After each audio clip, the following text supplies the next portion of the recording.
Hello students, welcome back in our YouTube channel commerce with Sanjeev sir. आज हम लोग बहुत ही इंपॉर्टेंट टॉपिक को आपके साथ में डिस्कस करेंगे, जिसका नाम है आपका नीड और importance of communication in business. यानी कोई भी जब हम बिजनेस करते हैं तो उसमें कम्युनिकेशन का क्या इंपॉर्टेंस है। तो या तो इंपॉर्टेंस लिखने के लिए आ जाएगा या नीड्स लिखने के लिए आ जाएंगे। ओके, तो हम समझेंगे यहां पर नंबर ऑफ हेडिंग्स मैंने आपके लिए 15 लिख दी हैं और हिंदी इंग्लिश दोनों में है। तो ये इस वीडियो में शुरू से लेकर के लास्ट तक आप बने रहिएगा और बहुत ही ध्यान से इसको समझिएगा। अगर इसमें से आपने 10-12 हेडिंग्स अगर तैयार कर ली तो समझ लीजिएगा कि आपके पास में प्रॉपर मैटर तैयार हो जाएगा। ओके, और आपकी हेल्प के लिए एक व्हाट्सएप नंबर भी हमने इशू कर दिया है, जो है 9719811101। अगर आपकी कोई प्रॉब्लम है, कोई टॉपिक समझ में नहीं आ रहा है, इस पर आप अपना नाम, एड्रेस और क्लास लिख करके भेजिए। हम आपकी पूरी हेल्प करने का प्रयास करेंगे। ओके, तो आइए शुरू करते हैं आज का वीडियो, जो हमारा नीड और इंपॉर्टेंस है। देखो, कोई भी अगर हमें टॉपिक समझना है तो सबसे पहले आप अपने आप के लिए कौन मान लीजिएगा, आप बिजनेसमैन मान लीजिएगा। कॉमर्स आपके लिए इजी लगने लगेगी। ओके, कॉमर्स क्या है ये समझने के बाद में हम आगे की जो कॉमर्स पूरी है उसको बहुत अच्छे से समझ सकते हैं। मैंने मोस्टली जो बीकॉम के स्टूडेंट्स होते हैं उनका देखा कि बेस क्लियर नहीं होता है, बेस कमजोर होता है। उनसे पूछो कॉमर्स क्या है, बस यहीं पे उन्हें प्रॉब्लम हो जाती है। तो हमारे यहाँ पर हमारे चैनल पे जाइए और आप देख लीजिएगा हिस्ट्री ऑफ कॉमर्स और मीनिंग ऑफ कॉमर्स। ठीक है,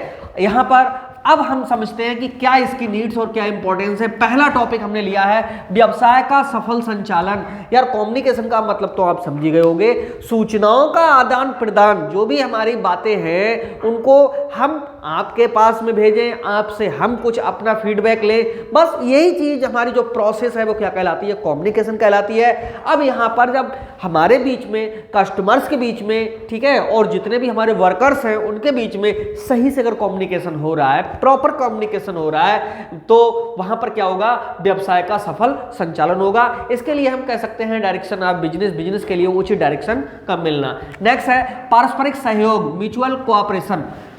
देखो, जब कम्युनिकेशन होता है तो उसमें एक दूसरे का सहयोग भी होता रहता है। ओके, इसके माध्यम से हमारा जो बिजनेस है और अच्छा ग्रो करता है। ठीक है, अगर आपके पास में कोई प्रॉब्लम है, अगर आप उसको अकेले ही सॉल्व करते रहेंगे तो हो सकता है टाइम ज़्यादा लगे। लेकिन उसी प्रॉब्लम को अगर हम किसी दूसरे से डिस्कस करते हैं तो हो सकता है उसके पास में कोई ऐसी टेक्निक हो जो हमारे साथ में वो शेयर कर दे और हम उसको इजीली दूर कर सकें। So guys, further we can say that mutual cooperation बना रहता है किसके थ्रू, कम्युनिकेशन के थ्रू। ओके, किसमें, बिजनेस में। नेक्स्ट है प्रभावी संप्रेषण। यार, ये क्या होता है, इफेक्टिव कम्युनिकेशन। देखो, यहाँ पर कम्युनिकेशन और इफेक्टिव कम्युनिकेशन में बहुत डिफरेंस है। जैसे इफेक्टिव का मतलब होता है कि वह कम्युनिकेशन जिसके बाद हमारे अंदर का सब कुछ चेंज हो जाए, उसे हम कहते हैं इफेक्टिव कम्युनिकेशन। या हम उसमें ढल जाएं, या हम अपना जो मकसद है उसको चेंज कर लें, तभी वो कहलाएगा प्रभावी संप्रेषण। जैसे यहाँ पर मैं बता दूं कि कैसे करके इफेक्टिव समझोगे आप। जैसे ये पेन है, इसकी जो व्यक्ति मैकेनिक है उसको कोई जरूरत नहीं है। ओके, लेकिन पता चले कि उसके जो भी इक्विपमेंट्स हैं वो मुझे दे दिए जाएं, तो मेरे उसे दे दिए जाएं, तो बिल्कुल हम अपने अपने वर्क में क्या हो जाएंगे, फेल हो जाएंगे। एक दूसरे का कोई प्रभाव नहीं रह जाएगा। लेकिन क्या होता है कि जब हमें अपने कार्यों को करने के लिए, जब हमारी जो आवश्यकताएं हैं उनकी पूर्ति के लिए जो संसाधन हैं वो मिल जाएंगे, सोर्सेज मिल जाएंगे, तो हम अपने कार्य के लिए बहुत अच्छे से कर सकेंगे। ओके, अब अच्छे से जब कार्य करेंगे तो इसका प्रभाव किस पे पड़ेगा, अन्य लोगों पे पड़ेगा। तो वो क्या होंगे, हमसे प्रभावित होंगे। अब यही जो हम कार्य करेंगे, अगर उसको एक अच्छे ढंग से करेंगे तो यही हमारा क्या कहलाएगा, इफेक्टिव कम्युनिकेशन कहलाएगा, जिसको हम कहते हैं प्रभावी संप्रेषण। ओके, जैसे मैं आपको ये सारी बातें बता रहा हूं, इससे पहले आपको इंपॉर्टेंस और नीड्स नहीं आती थी, लेकिन इस पूरी वीडियो को देखने के बाद में आपको पता चल जाए कि हाँ ये सारी चीजें अच्छी हैं, तो आपके पास में एक प्रभाव पड़ेगा कि हाँ भाई ये इन्होंने जो बताया बहुत हमें इजी लगा, बुक से सरल लगा। तो एक प्रभाव आपके अंदर पड़ेगा कि ये जो टीचर है वो अच्छा टीचर है। इसलिए यहाँ पर जो इफेक्टिव कम्युनिकेशन है वो इम्पोर्टेंस के अंतर्गत आता है, यानी इंपॉर्टेंस है कम्युनिकेशन का। नेक्स्ट है हमारा समन्वय को प्रोत्साहन, समन्वय कहते हैं कोऑर्डिनेशन के लिए, ठीक है। देखो जब कम्युनिकेशन इफेक्टिव होता है, जब प्रॉपर वे में होता है, जब बिल्कुल सही टाइम पे होता है कम्युनिकेशन, तो उसमें क्या होता है, कोऑर्डिनेशन भी आ जाता है, ठीक है। तो यहां पर कोऑर्डिनेशन के बाद में मानवीय संबंधों की स्थापना, देखो बेस ऑफ ह्यूमन रिलेशन, ये क्या होता है बेस ऑफ ह्यूमन रिलेशन, देखो कम्युनिकेशन के थ्रू इसका एक सबसे बड़ा इंपॉर्टेंस ये भी है कि इससे जो मानवीय संबंध है वो स्थापित हो जाते हैं। जैसे आज से पहले आप मेरे चैनल पे कभी नहीं आए हो, लेकिन आज आपने वीडियो देखी और आपने देखा अरे इतनी हेडिंग यहाँ पर दी है और इतना इजीली तरह से समझाया है जो दूसरी जगह से नहीं मिलेगा, तो क्या होगा कि एक रिलेशन बॉन्ड हो जाएगा, आप तुरंत चैनल को सब्सक्राइब करेंगे। मैं कितना भी कहता हूँ सब्सक्राइब कर लो, सब्सक्राइब आप नहीं करोगे, लेकिन जब आपको लगेगा कि हाँ यहाँ से कुछ मिलने वाला, तुरंत सब्सक्राइब करोगे और कमेंट भी करोगे। तो यहां से क्या हुआ कि वो कमेंट्स हम पढ़ेंगे हैं और भी स्टूडेंट्स हमारे पढ़ेंगे, तो वहां से क्या होता है एक मानवीय संबंधों की स्थापना हो जाती है। इसी के लिए जब बिजनेस में रख देते हैं तो मान लीजिएगा कि कोई भी बिजनेसमैन है वो जितना अच्छा कम्युनिकेशन अपने कस्टमर्स के साथ में करता है, क्लाइंट के साथ में करता है, ठीक है, वर्कर के साथ में करता है, तो समझ लो उतना ही अच्छा क्या होता है एक दूसरे का बॉन्ड हो जाता है, मतलब संबंध अच्छे हो जाते हैं, ठीक है, बॉन्ड रिलेशन हो जाते हैं।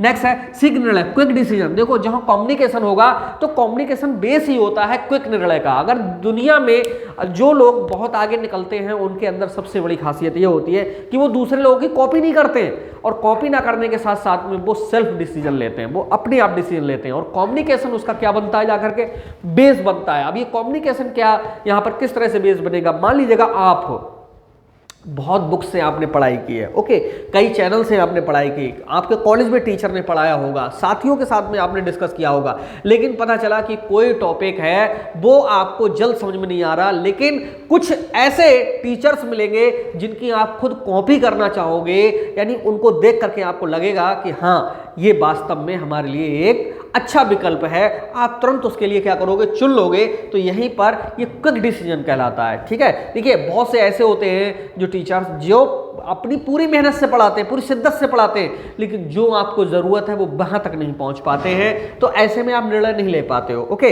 देखिए मेरे यहाँ पर जितने भी जो ऑफलाइन बैचेस चलते हैं, किसी भी बैच में कोई भी स्टूडेंट ऐसा नहीं है जो हाथ में बुक लेकर के पढ़ाई करता हो। मैं इस तरह समझाता हूँ, माइंड में उनके सेट हो जाता है। आप भी, आपके लिए बहुत मूल्यवान टाइम निकाल करके और मैं ये वीडियो बना रहा हूँ, आप भी जितना सुन रहे हो ऐसा ही आपको कॉपी में लिखना है, क्योंकि बुक्स में किसका, राइटर का विचार है, राइटर के थॉट्स हैं, और यहाँ पर हम लोगों के पास में भी तो थॉट्स हैं, तो आप जो सुन रहे हो ऐसा ही आप लिखिए, देखिए आपकी मार्किंग कितनी अच्छी आती है। नेक्स्ट है सूचना देने में सहायक, हेल्पफुल इन्फॉर्मेशन। देखो कम्युनिकेशन के द्वारा ही हम जो सूचनाएं हैं, इंफॉर्मेशन हैं, वो एक दूसरे से लेते भी हैं और देते हैं। सो गाइस यहाँ पर हम कह सकते हैं it is helpful for the information.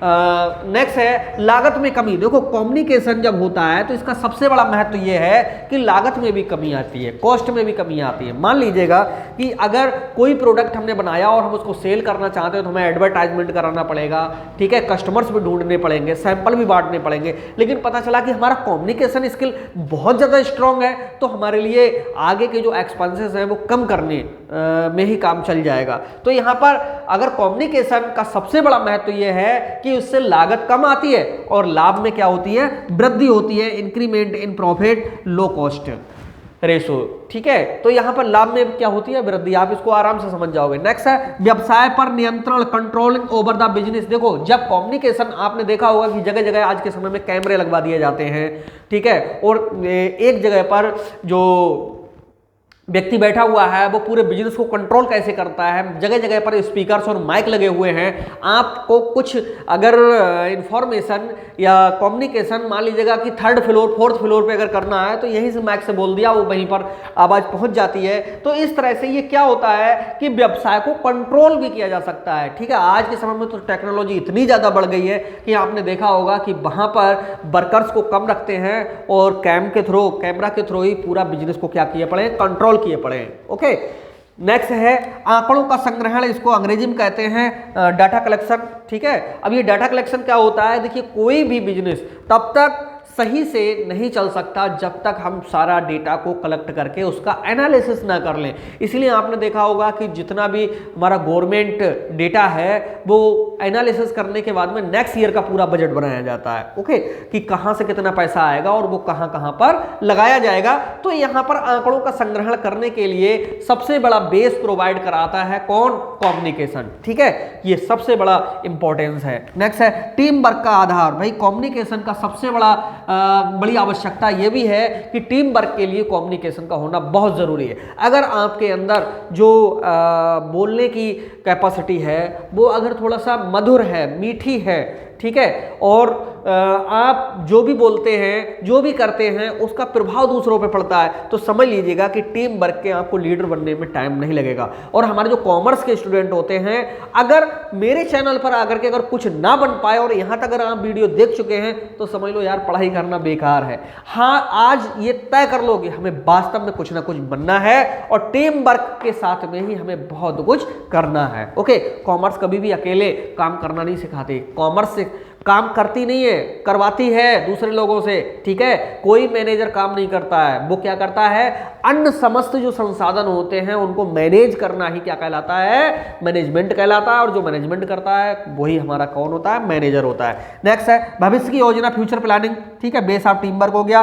Future planning, देखिए जब फ्यूचर प्लानिंग की हम बात करेंगे तो बहुत कुछ हमारे कम्युनिकेशन से जो डेटा कलेक्ट होता है उसका एनालिसिस करने के बाद में हमें प्लानिंग बनाने का मौका मिल जाता है। ओके, नेक्स्ट है अभिप्रेरणा, मोटिवेशन। देखो कम्युनिकेशन के थ्रू ही, जैसे मैंने आपको बीच में वीडियो में 2-4 बातें ऐसी बताई कि हमें कुछ बनना है, ये क्या मोटिवेशन ही तो है यार। बनोगे तुम, मेहनत तुम करोगे, रास्ता मैं बताऊंगा। ओके, जब ये सारी चीजें आपके अंदर जाग जाएंगी तो आपको लगेगा कि अरे जो टीचर मुझे पढ़ा रहा मैं उससे किस बात में कम हूं यार, 2 हाथ मेरे पास में, आपके पास में भी है, ठीक है, मैं हूं अकेला, तुम भी तो अकेले हो। इस तरह से मैंने जब मेहनत की, आज मैं टीचर बन गया, तो आप भी अगर मेहनत करोगे तो आप जो बनना चाहोगे वो जरूर बनोगे। बस हिम्मत नहीं हारना है। तो यही हमारा एक प्रकार से क्या है, मोटिवेशन है आपके लिए। लेकिन आप जब यहाँ पर बिजनेस कम्युनिकेशन में बात करोगे तो देखिए, जो व्यक्ति हमारा माल परचेज करना नहीं चाह रहा हम उसे मोटिवेट करेंगे, जो सही से काम नहीं करना चाह रहा है हम उसे सही काम कराने के लिए मोटिवेट करेंगे, जो मैनेजमेंट में सही से अपना रोल नहीं प्ले कर रहा है हम उसके लिए मोटिवेट करके और इधर लाने का प्रयास करेंगे। तो यहाँ पर मोटिवेशन भी कम्युनिकेशन के थ्रू मिलता है। और बाद में है अच्छी सलाह, गुड सजेशन, ठीक है, ये भी कम्युनिकेशन के थ्रू ही होता है। देखिए दुनिया में किसी को अगर सलाह देना है तो हमेशा अच्छी सलाह ही दीजिए, ठीक है, भले ही चाहे आपके लिए उससे फायदा ना हो लेकिन दूसरे व्यक्ति के लिए फायदा जरूर होना चाहिए। लेकिन अगर दूसरे को जब फायदा होगा तो एक दिन वो आएगा जो आपको 100% कहीं ना कहीं फायदा होगा। इसलिए हमारी जो कॉमर्स है उसमें कम्युनिकेशन का जो पार्ट है वो कहता है कि आप गुड सजेशन ही दूसरों को दीजिए, वो सलाह मत दीजिए तो दूसरा गड्ढे में गिरे जा करके। तो हिंदी इंग्लिश दोनों में थे ये सारे हेडिंग्स। उम्मीद है कि आपको समझ में आए होंगे। मैं एक बार और रिवाइज कर दूं जिससे अगर कहीं पर कोई प्रॉब्लम रह गई हो तो सॉल्व हो जाए, 1 मिनट नहीं लगेगा। पहली हेडिंग आप लिखिएगा व्यवसाय का सफल संचालन, डायरेक्शन ऑफ बिजनेस। दूसरा पारस्परिक सहयोग म्यूचुअल कोऑपरेशन है। प्रभावी संप्रेषण इफेक्टिव कम्युनिकेशन है। समन्वय को प्रोत्साहन कोऑर्डिनेशन कहते हैं इसके लिए। मानवीय संबंधों की स्थापना बेस ऑफ ह्यूमन रिलेशन है। शीघ्र निर्णय क्विक डिसीजन होता है। सूचना देने में सहायक हेल्पफुल फॉर द इंफॉर्मेशन। लागत में कमी लो कॉस्ट। लाभ में वृद्धि इंक्रीज इन प्रॉफिट। व्यवसाय पर नियंत्रण कंट्रोल ओवर द बिजनेस। आंकड़ों का संग्रहण डाटा कलेक्शन।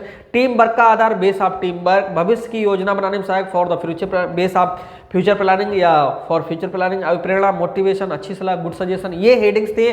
जितनी हेडिंग्स यहाँ पर आपको लिखी हुई शायद किसी बुक में नहीं मिलेंगी। ओके, हमारे चैनल पर बहुत ही सबसे ज़्यादा ध्यान दिया जाता है कि नंबर ऑफ हेडिंग्स पे और जो कंटेंट होता है उसको कैसे एकदम सॉलिड बनाया जाए जिससे जो कॉपी चेक करे उस पर एक पॉजिटिव इफेक्ट पड़े जा करके। ओके, आपने सुना था अभी कौन सा, प्रभावी संप्रेषण। ओके, ये है इफेक्टिव कम्युनिकेशन, ठीक है। हम दूसरों से तभी ज्यादा मार्किंग ला सकते हैं जब हमारी कॉपी दूसरे लोगों से अलग है, क्योंकि कॉपी चेक करने वाले से किसी चौराहे पे आपकी लड़ाई थोड़ी नहीं हुई जो आपको मार्किंग कम देगा। बस जरूरत किस बात की है कि हम दूसरों से आगे निकले तो निकले कैसे। ओके, हमारे अंदर जितना भी योग्यता है वो सामने प्रेजेंट कैसे करें, ठीक। तो इसके लिए जरूर देखिएगा एक वीडियो हमारे चैनल पर कि यूनिवर्सिटी के एग्जाम को कैसे सॉल्व करें। ओके, मैंने बहुत अच्छे से वहां पर डिस्कस किया है। मिलते हैं नेक्स्ट वीडियो में और सारा आपका बीकॉम का सिलेबस हमारे चैनल पर मिलेगा। धीरे धीरे सारे के सारे वीडियोस मिलते रहेंगे। ठीक है। तो आप अगर चैनल सब्सक्राइब ना किया हो तो कर लीजिए और मिलते हैं नेक्स्ट वीडियो में, तब तक के लिए बाय बाय।